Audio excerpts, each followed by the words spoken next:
আসসালামু আলাইকুম। যে যেখান থেকে আমার ভিডিওটি দেখছেন সকলকে আন্তরিক শুভেচ্ছা এবং অভিনন্দন। আমার চ্যানেলটি সাবস্ক্রাইব করার জন্য অনুরোধ রাখছি। প্রিয় দর্শক, পৃথিবীতে একমাত্র হিন্দু জঙ্গি রাষ্ট্র ভারত।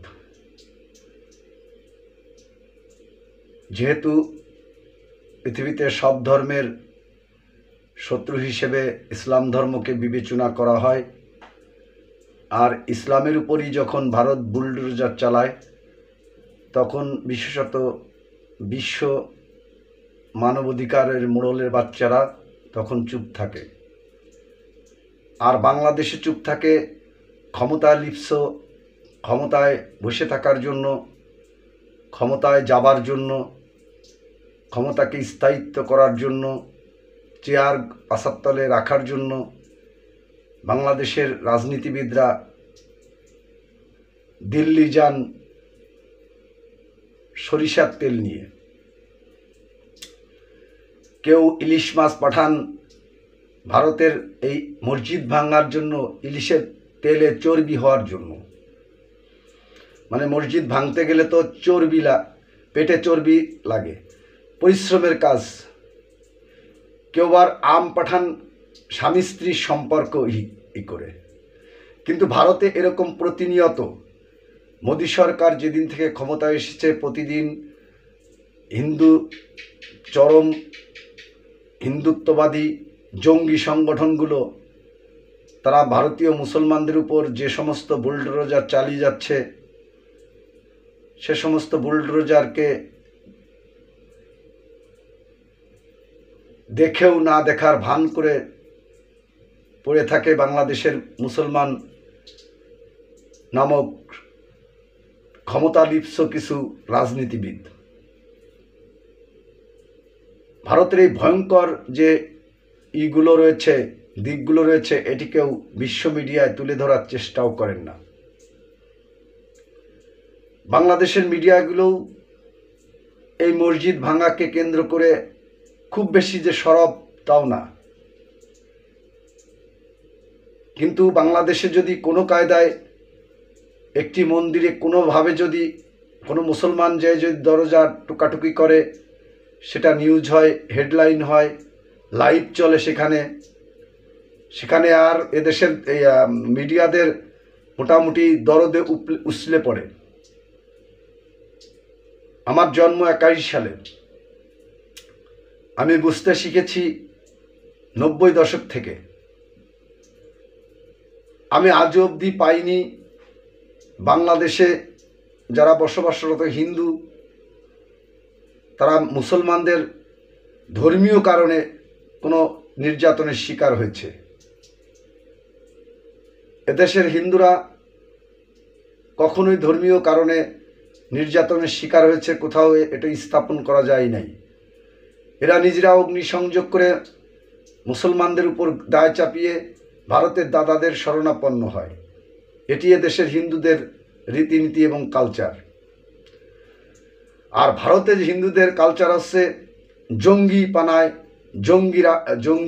জঙ্গিত্ববাদকে কায়েম করে মুসলমান নিধন এবং মুসলমান নিদর্শনগুলো নিধন করা তাদের প্রধান লক্ষ্য। এটিকে জায়েজ করে আমেরিকার মতো বিশ্ব মানবাধিকার সংস্থার জারজের বাচ্চারা। তারা মানবাধিকার নিয়ে বাংলাদেশে যে হই হুল্লোড় করছে, অথচ এই টাইমে তুলসী গ্যাবার্ড যখন দিল্লিতে অবস্থান করছে, তখন সেই টাইমেই স্বয়ং ভারতের বুকে 10টি মসজিদের উপর বুলডোজার চালানো হচ্ছে। অথচ তুলসী গ্যাবার্ড এই শয়তান মহিলা কি করলেন? তিনি বাংলাদেশে জঙ্গিবাদের উত্থান হয়েছে বলে একটি স্টেটমেন্ট দিলেন। অবশ্য মার্কিন মুল্লুক সেটাকে অ্যাকসেপ্ট করে নাই, তার জন্য মার্কিন মুল্লুককে ধন্যবাদ জানাতে হয়। 180 জন মুসলিম নিধন করা হলো এই সপ্তাহের ভিতরে।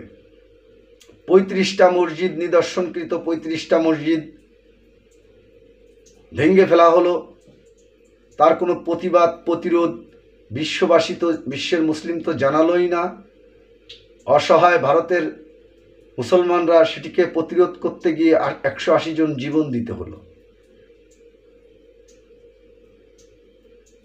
এ নিয়ে ভারতীয় মিডিয়ায় একটি টু শব্দ পর্যন্ত করে না, অথচ বাংলাদেশের মিডিয়াগুলো স্বাধীনতার সবক তুলে বা এদেশের কোনো হিন্দু যদি রাজনৈতিক কারণে যদি হামলা মামলার শিকার হয় সেটি নিয়ে হই হুল্লোড় চিল্লাপাল্লা শুরু করে দেয়। এটি সবচেয়ে বড় দুঃখজনক বিষয়। 92% মুসলিম অধ্যুষিত এলাকায় যখন এরকমের বৈষম্য দেখা দেয় তখনই হচ্ছে হিতে বিপরীত হয়ে যায়। তুলসী গ্যাবার্ডের মতো যারা মানবাধিকার নিয়ে চিল্লাচিল্লি করে, ওই সমস্ত শয়তানরা যখন মুসলমান নিধনে নগ্ন নৃত্য চালায়, নিধনের খবর শুনে যখন মদ এবং নগ্ন নৃত্য করে মধ্যপ অবস্থায়, তখন কষ্ট লাগে। একটা কথা না বললেই নয়, এই চরম হিন্দুত্ববাদী মোদী সরকার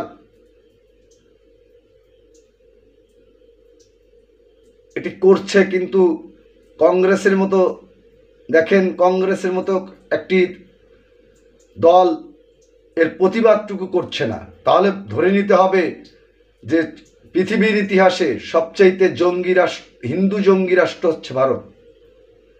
আর এই বিশ্ব মোড়লের শয়তানের বাচ্চারা এটাকে জায়েজ করার জন্য, মুসলমানকে নিধন করার জন্য তারা ওত পেতে বসে রয়েছে। এটি সবচেয়ে দুঃখজনক বিষয়। কিন্তু বাংলাদেশ থেকে এখনো কোনো আওয়াজ, কোনো প্রতিবাদ আমরা দেখতে পেলাম না। আমি বলেছিলাম যে একগুচ্ছ ষড়যন্ত্র নিয়ে বাংলাদেশের উপর হামলে পড়বে মোদী সরকার। দেখেন, এই হামলে পড়ার ভিতর দিয়ে তোমরা বাংলাদেশের জনগণকে আরসা ঢুকিয়ে দিয়ে, ওই হিজবুত তাহরি ঢুকিয়ে দিয়ে, ওই লাকিদের ঢুকিয়ে দিয়ে, ওই বিতর্কিত রিপোর্ট টাইমস অফ ইন্ডিয়ায় প্রকাশ করে, ধারাবাহিকভাবে প্রকাশ করে বাংলাদেশের উপর একটি মূল্য ঝুলিয়ে রেখেছে যে তোমার গুদি তুমি সামাল দাও, তুমি ইন্ডিয়ার পাশায় হাত দিও না, এরকম একটি তারা মূল্য ঝুলিয়ে রেখেছে। কিন্তু বাংলাদেশের ধর্মপ্রাণ মুসলমানদের উচিত ছিল কি প্রতিবাদটুকু করা, যেটি কি হচ্ছে ভারতে, বিশ্ববাসীকে জানান দেয়া। অথচ একটি মুসলিম কান্ট্রি এর প্রতিবাদটুকু করছে না। অথচ বাংলাদেশে যদি কোনো হুজুর টুপি মাথায় দিয়ে যদি কোনোভাবে যদি একটি মিছিল করে, তাহলে বাংলাদেশ জঙ্গি রাষ্ট্র হয়ে যায়। এটি হচ্ছে নির্মমতা। যাই হোক, আমি আশা করব বাংলাদেশ থেকে সরব প্রতিবাদ উঠে আসতে হবে। ভারতীয় মুসলিমরা এখন বড়ই বিপদে, ফিলিস্তিনিদের চেয়ে খারাপ অবস্থায় রয়েছে। তাদের জীবন রক্ষার জন্য, মুসলিম নিদর্শনগুলো রক্ষার জন্য বাংলাদেশ সহ সারা বিশ্বের মুসলিমরা প্রতিবাদ প্রতিরোধ গড়ে তুলবে, এই আশা ব্যক্ত করে আমি আমার ভিডিও থেকে বিদায় নিচ্ছি। আল্লাহ হাফেজ।